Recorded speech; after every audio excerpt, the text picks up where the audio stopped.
Sekarang Okay, sekarang buka browser.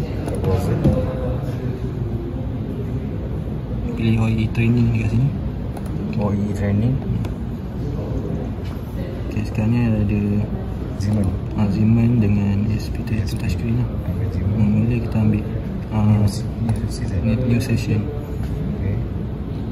Lepas tu kita masukkan end time je. Kalau kita masukkan start date ni pun boleh kah? Tapi kalau kita kosongkan, maksud dia akan start 1 meter.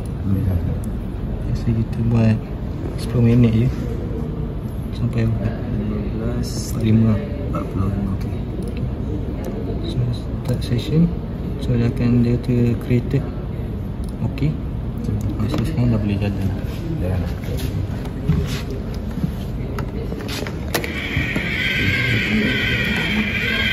Oh, tak dekat. Ini bukan meter. Sekarang ni satu. Dah 51. Okey. 2, 52. 3, 57. Oh, dia tak dekat ni.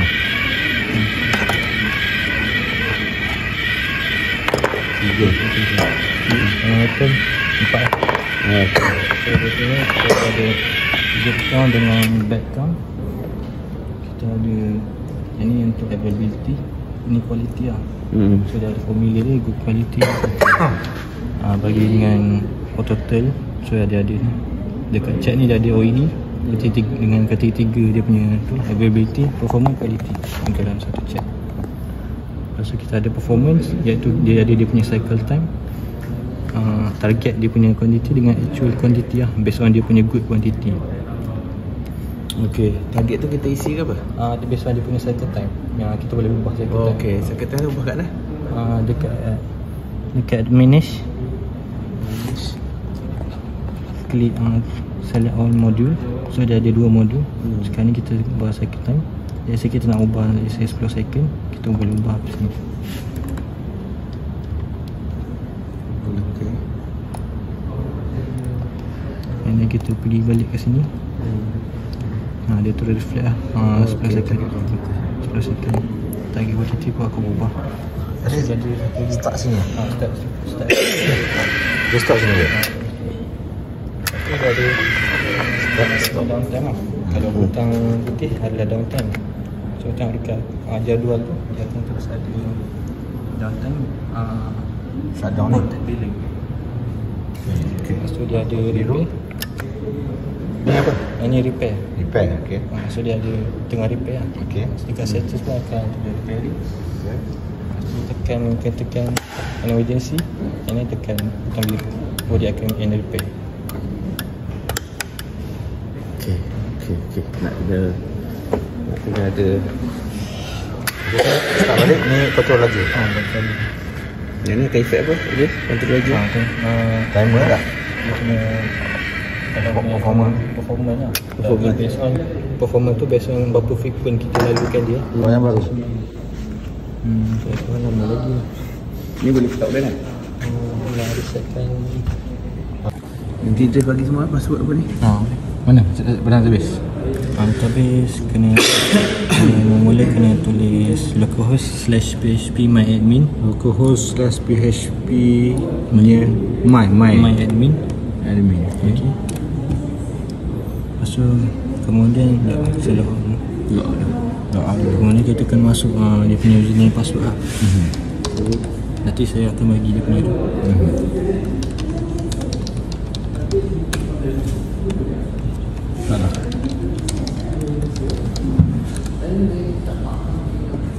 Salah masuk.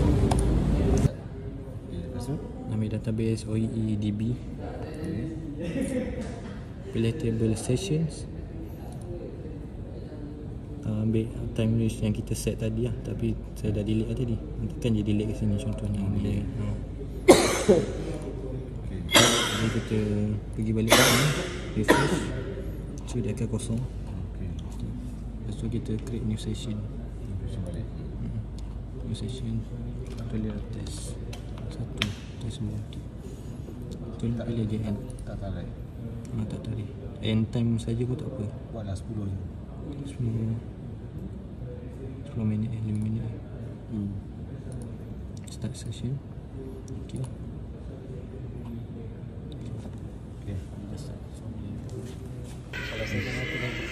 Ini start, bila ada problem tekan ni. Dan kita repair dia. Lepas tu bila dah siap repair, tekan emergency, tekan start balik, dan start balik. Okay, touchscreen. Touchscreen. Okay, tukar modul daripada Zeman ni. Okay, tukar ke SP tadi tu touchscreen. So dia restart. Sekarang ni kita boleh main touchscreen. Touchscreen ni lebih kurang macam kalau PSC tadi lalu sini go output, tapi kat sini kita tekan button je. So button ada kat sini. Tekan. Maknanya kita override dia. Dia tukar modul sebab tadi kita monitor untuk Zeman, sekarang kita monitor untuk touchscreen. Dia tak keluar kan? Masa dah habis. Lepas tu dia tak naik. Sekarang ni session dah end. Dah habis tadi. Dah habis tadi. Tadi habis, nak tengok balik yang tadi? Nak tengok balik tadi boleh. Pergi dekat history view. History View dekat sini. Pilih tarikh, pilih modul. Tarikh 13 bulan, sesi mana. Kita pilih range kita. Yang ni yang latest kan. Okay. Lepas tu tekan button kat sini. Yang ni report yang kita buat tadi. So kita punya OE kita 37.98. Okay, sekarang yang nak tengok kat sini. Ni kita set yang baru lah sebab masa dah habis ni. Season New session. Kita hadirkan SL 5 minit je. Kita buat sampai 55. Save. Lepas tu kita ubah kita tutup touchscreen. So kalau kita tekan belakang ada satu. Ada background, dia akan ada reject quantity. Downtime, biasa akan ada downtime. Repair, ada repair. And repair. Okay. Lepas tu dia punya calculation. So kita ambil kita ambil downtime, maksudnya total down yang ada kat sini. Okay. So kita dah pilih downtime. Lepas tu dengan production time ni yang session ni ni masa. So kita dapatkan availability, kita ambil runtime ni, which is production time tolak dengan downtime, kita dapat runtime machine. So availability dia adalah runtime ni bagi dengan total production time. Dapatlah availability 70. Performance tu Actual quantity bahagi dengan target quantity. Target quantity ni dia kira based on runtime dia, dengan runtime dengan dia punya cycle time. So kita tak perlu isi target quantity tu kan? Dia akan Auto based on dia punya cycle time. Sepatutnya sekarang ni cycle time 10 second. Dia dah run seminit 18 second. So sepatutnya dalam 9 unit ada. Based on masa ni dia sepatutnya 9 unit lah. Tapi kita buat 3 unit je. So dia punya performance dia 33%. Lepas tu yang performance tu, performance mana dia punya? Tadi dah quantity biasalah. Input dengan reject dengan tu lah.